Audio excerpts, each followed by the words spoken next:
Hi everyone, welcome back to Anjana Kuchchu creation. Please ಚಾನಲ್ನ subscribe ಮಾಡ್ಕೊಳ್ಳಿ, ಹಾಗೆ ಬೆಲ್ ಐಕಾನ್ ಪ್ರೆಸ್ ಮಾಡಿ. ನಾನು ಯಾವುದೇ ಹೊಸ ವೀಡಿಯೋ ಹಾಕಿದ ತಕ್ಷಣ ನಿಮ್ಗೆ ನೋಟಿಫಿಕೇಷನ್ ಬರುತ್ತೆ. ನೋಡಿ, ನಾನು ಈ ಥರದ ಬೀಡ್ಸ್ ತೊಗೊಳ್ತಾ ಇದ್ದೀನಿ. ಸ್ವಲ್ಪ ತಿಕ್ಕಾಗಿರುತ್ತೆ, ಮತ್ತು ಒಂದು ಈ ಥರ ಇದೆ ನೋಡಿ, ಹೋಲಿದೆ. ಮೇಲೆ ಫ್ಲವರ್ ಇದೆ, ಇದಕ್ಕೆ ಚಪ್ಪಟೆ ಇದ್ದು ಫ್ಲವರ್ ಬಂದಿದೆ ಅದ್ರ ಮೇಲೆ. ಸರ್ಕಲ್ ಬೀಡ್ ಏನಲ್ಲ. ಮತ್ತು ಇಲ್ಲಿ ನಾನು ಒಂದು ಲಾಕ್ ಮಾಡ್ಕೊತಾ ಇದ್ದೀನಿ ಬಟ್ಟೆಗೆ. ಅದರ ಪಕ್ಕದಲ್ಲಿ ಒಂದು ಎಕ್ಸ್ಟ್ರಾ ಲಾಕ್. ಟೋಟಲಾಗಿ ಇಲ್ಲಿ 3 ಸರಿ ನಾನು ಸಿಂಗಲ್ ಕ್ರೋಶೆಟ್ನ ಹಾಕ್ತಾಯಿದ್ದೀನಿ. 3 ಸರಿ ಅಥವಾ 4 ಸರಿ ಹಾಕ್ಬೋದು. ಇವಾಗ ಸ್ವಲ್ಪ ದಾರ ಮೇಲೆ ಎತ್ಕೊಂಡು ನಾನು ಆಗಲೇ ತೋರಿಸಿದಂತಹ ಬೀಡನ್ನ ನಾನಿಲ್ಲಿ ಒಂದು ಪೋಣಿಸ್ಕೊಂಡು ಸೂಜಿಗೆ ಬಟ್ಟೆಗೆ ಇಂದ ಪೋಣಿಸ್ಕೊಂಡು ದಾರಕ್ಕೆ ಹಾಕ್ಕೊಂಡಿದ್ದೀನಿ. ದಾರಕ್ಕೆ ಹಾಕಿಬಿಟ್ಟು ಲಾಕ್ ಮಾಡಿಕೊಂಡು ಈಗ ಎಲ್ಲಿಗೆ ಬರುತ್ತೋ ಅಲ್ಲಿಗೇ ಮತ್ತೆ ಸಿಂಗಲ್ ಕ್ರೋಶೆಟಿಂದ ಲಾಕ್ ಮಾಡ್ಕೊತೀನಿ. ಸಿಂಗಲ್ ಕ್ರೋಶೆಟಿಂದ ಲಾಕ್ ಮಾಡ್ಕೊತೀನಿ. ಮತ್ತು ಇದೇ ಥರನೇ ಲಾಕಗಳನ್ನ ಹಾಕ್ಕೊಂಡು ಹೋಗಬೇಕು. ಪ್ರತಿ ಬಾರಿನೂ ಸಹ ನೀವು ಒಂದು ಬೀಡ್ ಫಸ್ಟಿಗೆ 3 ಪ್ರತಿ ಒಂದು ಬಾರಿ ಬೀಡ್ ಹಾಕಿದ ಮೇಲೆ ಲಾಕ್ ಮಾಡ್ತಿರಲ್ಲ, ಆ ಲಾಕ್ನು ಕನ್ಸಿಡರ್ ಮಾಡಿಕೊಂಡು ನೆಕ್ಸ್ಟ್ ನೀವು ಸಿಂಗಲ್ ಕ್ರೋಶೆಟ್ ಹಾಕ್ತಿರಲ್ಲ, ಟೋಟಲಾಗಿ ಅದನ್ನು 6 ಸರಿ ಸಿಂಗಲ್ ಕ್ರೋಶೆಟ್ನ ಹಾಕಬೇಕಾಗತ್ತೆ. 5ರಿಂದ 6 ಹಾಕ್ಬೋದು. 6 ಹಾಕಿ ಕರೆಕ್ಟಾಗಿ ಬರುತ್ತೆ. 6 ಸಿಂಗಲ್ ಕ್ರೋಶೆಟ್ಗಳನ್ನ ನಾನು ಹಾಕ್ಬಿಟ್ಟು ತೋರಿಸ್ತೀನಿ. ಇವಾಗ ಆದಷ್ಟು ಒಂದೇ ಲೆವೆಲ್ನಲ್ಲಿರಲಿ. ಸ್ವಲ್ಪ ಈ ಬಟ್ಟೆ ನನಗೆ ಜಾರ್ತಾ ಇತ್ತು, ಹಂಗಾಗಿ ಸ್ವಲ್ಪ ಹೆಚ್ಚು ಕಮ್ಮಿ ಆಗಿದೆ, ನೋಡ್ಬೋದು ನೀವು. 5 ಆಯಿತು, ಇನ್ನೂ ಒಂದು ಎಕ್ಸ್ಟ್ರಾ ಹಾಕ್ತೀನಿ. ಇವಾಗ ಟೋಟಲಾಗಿ 6 ಆಗುತ್ತೆ. 6 ಸಿಂಗಲ್ ಕ್ರೋಶೆಟ್ ಆದಮೇಲೆ ಮತ್ತೊಂದು ಬೀಡನ್ನ ಆ್ಯಡ್ ಮಾಡ್ತೀನಿ, ಬೀಡ್ ಲಾಕ್ ಮಾಡ್ತೀನಿ. ಮತ್ತು ಬಟ್ಟೆಗೆ ಲಾಕ್ ಮಾಡ್ತೀವಲ್ಲ, ಇದನ್ನು ಸೇರಿಸ್ಕೊಂಡ್ರೆ ನಮಗೆ ಕರೆಕ್ಟಾಗಿ 6 ಸಿಂಗಲ್ ಕ್ರೋಶೆಟ್ಗಳಾಗುತ್ತೆ. 2 ಆಯಿತು, 3ನೇದು ಹಾಕ್ತೀನಿ. ಇವಾಗ 3 ಆಯಿತು, 4ನೇ ಸಿಂಗಲ್ ಕ್ರೋಶೆಟ್ಟು, 5ನೇ ಸಿಂಗಲ್ ಕ್ರೋಶೆಟ್ಟು ಮತ್ತು 6ನೇ ಸಿಂಗಲ್ ಕ್ರೋಶೆಟ್ಟು. 6 ಸಿಂಗಲ್ ಕ್ರೋಶೆಟ್ ಆದಮೇಲೆ ಸ್ವಲ್ಪ ದಾರನ ಮೇಲೆ ಎತ್ಕೊಂಡು ಬೀಡನ್ನ ಹಾಕ್ತೀನಿ. ಬೀಡನ್ನ ದಾರದಲ್ಲಿ ಪೋಣಿಸ್ಕೊಂಡು ಬೀಡ್ ಲಾಕ್ ಮಾಡಬೇಕು. ಪೋಣಿಸ್ಕೊಂಡು ಲಾಕ್ ಮಾಡಿ ಮತ್ತೆ ಬಟ್ಟೆಗೆ ಲಾಕ್ ಮಾಡಬೇಕು. ಬಟ್ಟೆಗೆ ಲಾಕ್ ಆದಮೇಲೆ ಮತ್ತೆ ಅದರ ಪಕ್ಕದಲ್ಲಿ ಅದೇ ಥರನೇ 6 ಸಿಂಗಲ್ ಕ್ರೋಶೆಟ್ಗಳನ್ನ ಹಾಕ್ಕೊಂಡು ಲಾಕ್ ಮಾಡಬೇಕು. ಬೇಸ್ ಲೈನ್ ಫುಲ್ಲು ಇದೇ ಥರ ಬರುತ್ತೆ.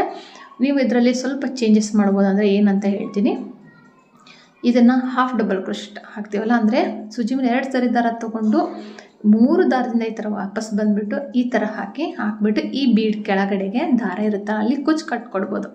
ಅದು ಒಂಥರ ಸಿಂಪಲಾಗಿರೋಂತಹ ಡಿಸೈನು. 250 ನೀವು ಚಾರ್ಜ್ ಮಾಡ್ಬೋದು. ತುಂಬ ಚೆನ್ನಾಗಿ ಕಾಣುತ್ತೆ.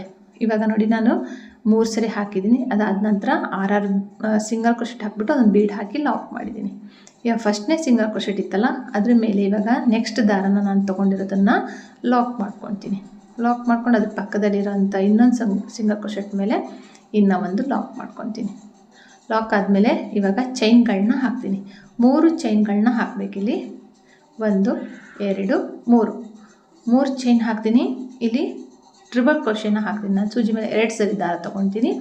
ನಿಮಗೆ ಆರ್ಚ್ ಚಿಕ್ಕದಿರಲಿ ಅಂದರೆ ಕಂಬ ಹಾಕಿ ಸಾಕಾಗುತ್ತೆ. ಅಂದರೆ ನೋಡಿ, ಈ ಕಡೆಯಿಂದ 5ನೇ ಕಂಬ, ಈ ಕಡೆಯಿಂದ 2ನೇದು ಸಿಂಗಲ್ ಕ್ರೋಶೆಟ್, 2ನೇ ಸಿಂಗಲ್ ಕ್ರೋಶೆಟ್ ಮೇಲೆ, ಆ ಕಡೆಯಿಂದ 5ನೇ ಸಿಂಗಲ್ ಕ್ರೋಶೆಟ್ ಆಗುತ್ತೆ.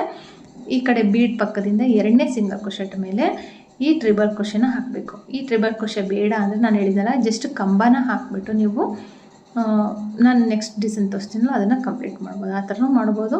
ಬಟ್ ಸ್ವಲ್ಪ ಇಲ್ಲಿ ಆರ್ಚ್ ದೊಡ್ಡದಾಗಿರಲಿ ಅಂತೇಳ್ಬಿಟ್ಟು ನಾನು ಟ್ರಿಬಲ್ ಕ್ರೋಶೆ ಹಾಕಿದ್ದೀನಿ. ಇವಾಗ 2 ಚೈನ್ ಹಾಕ್ತೀನಿ. ಸ್ವಲ್ಪ ದಾರ ಮೇಲೆ ಎತ್ಕೊಂಡು ಒಂದು ಸ್ಮಾಲ್ ಸೈಜ್ ಬೀಡನ್ನ ಆ್ಯಡ್ ಮಾಡ್ತೀನಿ. ನಾನು ಆಗಲೇ ತೊಗೊಂಡಿದ್ನಲ್ಲ, ಅಂದರೆ ನಾವು ಏನು ಆರ್ಚಿಗೆಲ್ಲ ಯೂಸ್ ಮಾಡ್ತೀವಲ್ಲ ಆ ಥರ ಬೀಡ್ಸ್ನ ನಾನು ತೊಗೊಂಡಿರೋದಿಲ್ಲಿ.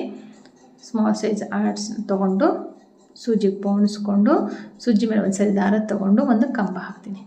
ಕಂಬ ಹಾಕಿದ ಮೇಲೆ 3 ಚೈನ್ ಹಾಕ್ತೀನಿ. 3 ಚೈನ್ ಹಾಕಿಬಿಟ್ಟು ಮತ್ತೆ ಲಾಕ್ ಮಾಡ್ಕೊತೀನಿ. ಅಂದರೆ ಪಿಕೌಟ್ ಆಯಿತು. ಮತ್ತು ಸೂಜಿ ಮೇಲೆ ದಾರ ತೊಗೊತೀನಿ. ಮತ್ತು 2ರಿಂದ 1 ಸರಿ 2ರಿಂದ 1 ಸರಿ ದಾರ ತೊಗೊಂಡು 3 ಚೈನ್ ಹಾಕ್ತೀನಿ. ಮತ್ತು ಪಿಕೌಟ್ ಮಾಡ್ತೀನಿ. ಇಲ್ಲಿ ನಾನು ಟ್ರಿಬಲ್ ಕ್ರೋಶೆ ಹಾಕಿರೋದ್ರಿಂದ 6 ಕಂಬ ಬರುತ್ತೆ, ಅಂದರೆ 6 ಪಿಕೌಟ್ಸ್ ಬರುತ್ತೆ. 6ರಿಂದ 7 ಸಹವರೆಗೂ ಬರುತ್ತೆ. ಅದಕ್ಕಿಂತ ಜಾಸ್ತಿ ಬೇಡ. ಬರೀ ಜಸ್ಟ್ ಕಂಬ ಹಾಕಿದರೆ ನಿಮಗೆ 4 ಅಥವಾ 5 ಬರ್ಬೋದು. ನಾನು ಟ್ರಿಬಲ್ ಕ್ರೋಶೆ ಹಾಕಿರೋದ್ರಿಂದ ನಾನು ಸ್ವಲ್ಪ ಟೈಟಾಗಿರಬಾರ್ದು, ಸ್ವಲ್ಪ ಆರ್ಚ್ ಸ್ವಲ್ಪ ಇದಿರಲಿ ಅಂತೇಳ್ಬಿಟ್ಟು, ಲೂಸ್ ಆಗಿರಲಿ ಅಂತೇಳಿ ಒಂದು 6 ಕಂಬಗಳನ್ನ ಹಾಕಿಬಿಟ್ಟು 6 ಪಿಕೌಟ್ಸ್ಗಳನ್ನ ಮಾಡಿದ್ದೀನಿ. ಇದನ್ನು ನಾನು ಮಲ್ಟಿ ಕಲರ್ನಲ್ಲಿ ತೋರಿಸ್ತಾ ಇದ್ದೀನಿ.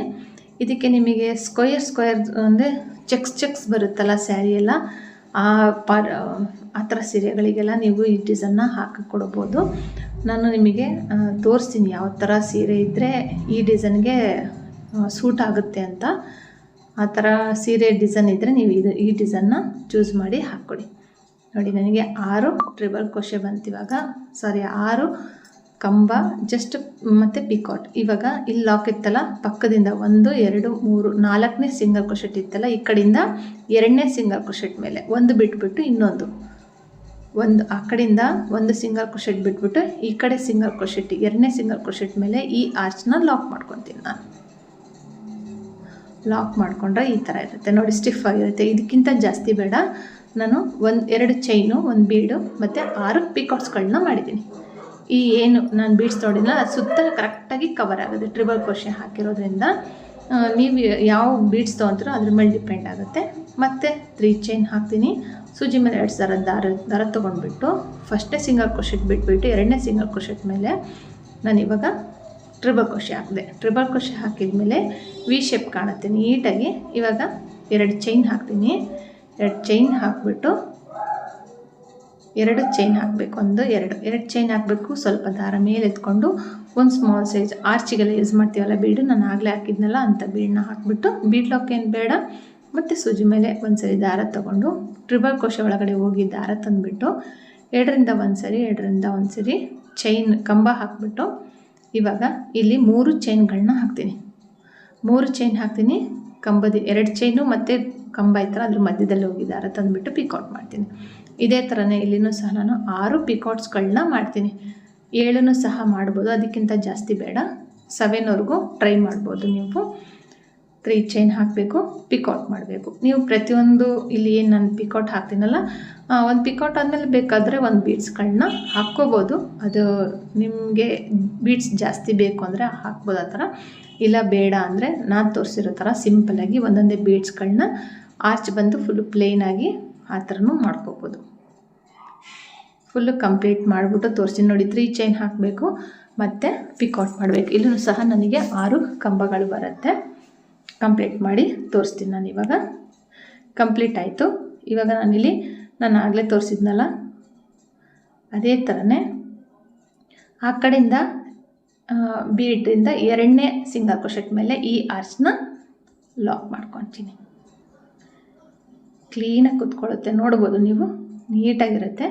ಇಲ್ಲಿ ನಾನು ಇವಾಗ ನೆಕ್ಸ್ಟು ಬೇರೆ ಬೇರೆ ಕಲರ್ಸ್ಗಳಲ್ಲಿ ನಾನು ಹಾಕ್ಬಿಟ್ಟು ತೋರಿಸ್ತೀನಿ. ನಿಮಗೆ ಸೀರೆ ಯಾವುದಂತನೂ ಸಹ ಒಂದು ಪಿಕ್ ಹಾಕ್ತೀನಿ, ಅಂದರೆ ನೀವು ನೋಡ್ಬೋದು ಆ ಥರ ಸೀರೆಗಳಿಗೆ ನೀವು ಯೂಸ್ ಮಾಡ್ಬೋದು. ಇಲ್ಲಿ ನೋಡಿ ಫುಲ್ಲು ಕಂಪ್ಲೀಟ್ ಆದಮೇಲೆ ನಾನೊಂದು 2 ಚೈನ್ ಎಕ್ಸ್ಟ್ರಾ ಹಾಕ್ತೀನಿ. 2ರಿಂದ 3 ಚೈನ್ಗಳನ್ನ ಹಾಕ್ಬಿಟ್ಟು ಸ್ವಲ್ಪ ದಾರ ಲೆಂತಿಯಾಗಿ ಬಿಟ್ಕೊಂಡು ದಾರನ ನಮ್ಮ ಕಡೆ ಎಳ್ಕೊಂಡು ಕಟ್ ಮಾಡ್ಕೊಂಡ್ಬಿಡ್ಬೇಕು. ಕಟ್ ಮಾಡಿದ್ಮೇಲೆ ನಮ್ಮ ಕಡೆ ಎಳ್ಕೊಂಡು ಬ್ಯಾಕ್ ಸೈಡ್ ಐತಲ್ಲ ಇದನ್ನು ಸ್ವಲ್ಪ ಟ್ರಿಮ್ ಮಾಡಿಕೊಂಡು ಹಿಂದ್ಗಡೆಗೆ ಫ್ಯಾಬ್ರಿಕ್ ಗ್ಲೂಯಿಂದ ಗಮ್ ಹಾಕಿ ಅಂಟಿಸ್ಕೋಬೇಕು. ತೋರಿಸ್ತೀನಿ ನಾನು ಇವಾಗ ಪಿಕ್ ನೋಡಿ. ಈ ಥರ ಸ್ಯಾರಿ ಬರುತ್ತಲ್ಲ, ಈ ಥರ ಸ್ಯಾರಿಗಳಿಗೆ ನೀವು ಈ ಡಿಸೈನ್ನ ಹಾಕ್ಬೋದು. ತುಂಬ ಚೆನ್ನಾಗಿರುತ್ತೆ. ಅಂದರೆ ಇದರಲ್ಲಿ ಮಲ್ಟಿ ಕಲರ್ ಇರೋದ್ರಿಂದ ನಾನು ಅದೇ ಥರನೇ ಮಲ್ಟಿ ಕಲರ್ನಲ್ಲಿ ಹಾಕಿ ತೋರಿಸ್ತಾ ಇದ್ದೀನಿ ಸ್ಯಾಂಪಲ್ ಪೀಸು. ಆ ಥರ ಸೀರೆ ಬಂದಾಗ ನೀವು ಈ ಡಿಸೈನ್ನ ಅವರಿಗೆ ಚೂಸ್ ಮಾಡಿಕೊಡಿ. ಹಾಗೆಯೇ ಕುಚ್ಚಬೇಕು ಅಂದರೆ ಇಲ್ಲೇನು ಒಂದು ಬೀಡನ್ನ ಲೆಸ್ ಮಾಡಿಬಿಟ್ಟು ನೆಕ್ಸ್ಟ್ ಬೀಡಿಂದ ನೀವು ಹಾಕ್ಕೊಂಡು ಹೋಗ್ಬೋದು. ಹಾಕ್ಕೊಂಡ್ರೆ ಆ ಬೀಡ್ ಕೆಳಗಡೆ ಕುಚ್ಚು ಹಾಕ್ಬೋದು. ಕುಚ್ಚಬೇಕು ಅಂದರೆ, ಬೇಡ ಅಂದರೆ ಬಾರ್ಡರ್ ಲೈನ್ ಡಿಸೈನ್ ಥರ ಈ ಥರನೇ ಹಾಕ್ಕೊಂಡು ಹೋಗ್ಬೋದು ನೋಡಿ. ನೆಕ್ಸ್ಟ್ ಮತ್ತು ಆ ಬೀಡ್ ಪಕ್ಕ ಒಂದು ಸಿಂಗಲ್ ಕ್ರೋಶೆಟ್ ಇತ್ತಲ್ಲ ಅಲ್ಲಿಗೆ ಲಾಕ್ ಮಾಡಿದ್ದೀನಿ. ಮಾಡಿಬಿಟ್ಟು 3 ಚೈನ್ ಹಾಕ್ತೀನಿ. 3 ಚೈನ್ ಹಾಕ್ಬಿಟ್ಟು ಸೂಜಿ ಮೇಲೆ 2 ಸರಿ ದಾರ ತೊಗೊಂಡು ಮತ್ತು ಆ ಕಡೆ ಬೀಡ್ ಆ ಕಡೆಯಿಂದ ಲೆಫ್ಟ್ ಸೈಡಿಂದ ಒಂದು ಸಿಂಗಲ್ ಕ್ರೋಶೆಟ್ ಬಿಟ್ಟು ಇನ್ನೊಂದು ಸಿಂಗಲ್ ಕ್ರೋಶೆಟಿಗೆ ಮತ್ತು ಟ್ರಿಪಲ್ ಕ್ರೋಶೆ ಹಾಕಿಬಿಟ್ಟು 2 ಚೈನ್ ಹಾಕ್ತೀನಿ. 2 ಚೈನ್ ಹಾಕಿಬಿಟ್ಟು ಒಂದು ಸ್ಮಾಲ್ ಸೈಜ್ ಬೀಡನ್ನ ಆ್ಯಡ್ ಮಾಡ್ತಾಯಿದ್ದೀನಿ ನಾನಿಲ್ಲಿ. ಆ್ಯಡ್ ಮಾಡಿಬಿಟ್ಟು ಮತ್ತು ಸೂಜಿ ಮೇಲೆ ಒಂದು ಸರಿ ದಾರ ತೊಗೊಂಡು ಅದೇನು ಟ್ರಿಬಲ್ ಕ್ರೋಶೆ ಇತ್ತಲ್ಲ ಆ ಟ್ರಿಬಲ್ ಕ್ರೋಶೆ ಒಳಗಡೆಗೆ ನಾನು ಮತ್ತೆ ಈಗ ಕಂಬನ ಹಾಕ್ತಿದ್ದೀನಿ. ಕಂಬನ ಹಾಕ್ಬಿಟ್ಟು 3 ಚೈನ್ ಹಾಕ್ತೀನಿ. 3 ಚೈನ್ ಹಾಕ್ಬಿಟ್ಟು ಪಿಕೌಟ್ ಮಾಡ್ತೀನಿ. ಇದೇ ಥರನೇ ನೀವು ಇದನ್ನು ಸಹ ನಾನು ಫುಲ್ಲು ಡಿಸೈನ್ನ ಹಾಕ್ತೀನಿ. ಮಲ್ಟಿ ಕಲರ್ಸ್ನಲ್ಲಿ ಹಾಕ್ತೀನಿ. ಅಂದರೆ ನಾನು ತೋರಿಸಿದ್ನಲ್ಲ ಆ ಥರ ಸೀರೆಗಳಿಗಾದರೆ ನೀವು ಯಾವ ಥರ ಬೇಕೋ ಅದರಲ್ಲಿ ಕಲರ್ನ ಚೂಸ್ ಮಾಡಿಕೊಂಡು ಹಾಕ್ಬೋದು. ಹಾಗೆ ಫುಲ್ ಕಂಪ್ಲೀಟ್ ಮಾಡಿಬಿಟ್ಟು ನಾನು ತೋರಿಸ್ತೀನಿ ಇವಾಗ ನೋಡಿ. ಅದೇ ಥರನೇ ಲಾಕ್ ಮಾಡ್ಕೊಂಡು ಹೋಗಿದ್ದೀನಿ. ಈ ಥರ ಇದೆ. ಎಲ್ಲೂ ಸಹ ಸುಕ್ಕು ಬರಲ್ಲ. ಇದನ್ನು ನೀವು ಎಕ್ಸ್ಟೆಂಡ್ ಮಾಡ್ಕೋಬೋದು. ಅಂದರೆ 3 ಹಾಕ್ಬೋದು, 4 ಹಾಕ್ಬೋದು, 5 ಹಾಕ್ಬೋದು. ಅಥವಾ ಎರಡೇ ಕಲರ್ ಇದ್ದರೆ ಒಂದು 5 ಒಂದು ಕಲರು, ಒಂದು 5 ಕಲರ್ ಈ ಥರನೂ ಹಾಕ್ಕೊಂಡು ಹೋಗ್ಬೋದು. ಮಲ್ಟಿ ಕಲರ್ ಇದ್ದರೆ ಈ ಥರ ನೀವು ಚೂಸ್ ಮಾಡಿ ಹಾಕ್ಕೊಡ್ಬೋದು. ತುಂಬ ಚೆನ್ನಾಗಿ ಕಾಣುತ್ತೆ, ನೋಡ್ತಾ ಇರ್ಬೋದು ನೀವೇ. ಸೂಪರಾಗಿ ಬರುತ್ತೆ ಮತ್ತು ನೋಡೋದಕ್ಕೂ ಸಹ ತುಂಬ ಚೆನ್ನಾಗಿ ಕಾಣುತ್ತೆ. ನೀಟ್ ಫಿನಿಶಿಂಗ್ ಬರುತ್ತೆ. ಇದು ದಾರಗಳೆಲ್ಲ ಏನು ದಾರಗಳ ಕಲರ್ ತೊಗೊಂಡಿರ್ತೀವಲ್ಲ ಅದ್ರ ಹಿಂದ್ಗಡೆ ಬ್ಯಾಕ್ ಸೈಡಿಗೆ ಗಮ್ ಹಾಕಿ ಅದದ ಕಲರಿಗೆ ಸ್ಟಿಕ್ ಮಾಡಿಬಿಟ್ರೆ ಆಯಿತು. ನೋಡ್ಬೋದು ಎಷ್ಟು ಸ್ಟಿಫ್ ಆಗಿದೆ. ಮತ್ತು ಪಿಕಾಟ್ಸ್ ಅಷ್ಟೇ ನಾನು ಕರೆಕ್ಟಾಗಿ 6 ಪಿಕಾಟ್ಸ್ಗಳನ್ನ ಹಾಕಿದ್ದೀನಿ. ಕರೆಕ್ಟಾಗಿ ಕೂತಿದೆ. ಏನು ಆರ್ಚ್ ಇದೆಯಲ್ಲ ಕರೆಕ್ಟಾಗಿ ಫಿಲ್ ಆಗಿದೆ. ನೋಡಿ ಹತ್ರದಿಂದ ತೋರಿಸ್ತೀನಿ. ನಾನು ನೀಟಾಗಿ ಫಿನಿಶಿಂಗ್ ಕಾಣ್ತಾ ಇದೆ, ನಿಮಗೆ ನೋಡ್ತಾ ಇರ್ಬೋದು. ಇಷ್ಟು ನೀಟಾಗಿ ಮಾಡ್ಕೋಬೋದು. ಬೇಸ್ ಲೈನ್ನ ಯಾವ್ದು ಕಲರ್ ಆದರೂ ಇದರಲ್ಲೇ ಅದ್ರಲ್ಲಿ ಹಾಕಿಬಿಟ್ಟು ನೆಕ್ಸ್ಟ್ ಈ ಥರ ಮಲ್ಟಿ ಕಲರ್ನಲ್ಲಿ ಪಿಕಾಟ್ ಡಿಸೈನ್ ಹಾಕಿಬಿಟ್ಟು ನೀವು ಕೊಡ್ಬೋದು. ಬಾರ್ಡರ್ ಲೈನ್ ಡಿಸೈನೇ ಸಾಕು, ಇದಕ್ಕೇನು ಕುಚ್ಚಿನ ಅವಶ್ಯಕತೆ ಇಲ್ಲ, ಅಷ್ಟು ಗ್ರ್ಯಾಂಡಾಗಿರುತ್ತೆ. ಈ ವಿಡಿಯೋ ಇಷ್ಟ ಆಗಿದ್ದರೆ, ಈ ಡಿಸೈನ್ ಇಷ್ಟ ಆಗಿದ್ದರೆ ಲೈಕ್ ಮಾಡೋದು ಮರಿಬೇಡಿ. ಹಾಗೆ ಶೇರ್ ಮಾಡಿ, ಕಮೆಂಟ್ ಮಾಡಿ. ಹೊಸಬ್ರಾಗಿದ್ದರೆ ಚಾನಲ್ನ ಸಬ್ಸ್ಕ್ರೈಬ್ ಮಾಡೋದು ಮಾತ್ರ ಮರಿಬೇಡಿ. ಹಾಗೆ ಇದನ್ನು ನಿಮಗೆ ಆದಷ್ಟು ನಿಮಗೇನಾರು ಹಾಕ್ಕೊಂಡ್ಬಿಟ್ಟು ಚೆನ್ನಾಗಿ ಕಾಣ್ತಂದರೆ ಒಂದು ಲೈಕ್ ಕೊಡಿ. ಹಾಗೆ ಕಮೆಂಟ್ ಮಾಡಿ ನಾನು ಹಾಕಿದ್ದೀನಿ ಅಂತ. Thank you for watching. Thank you.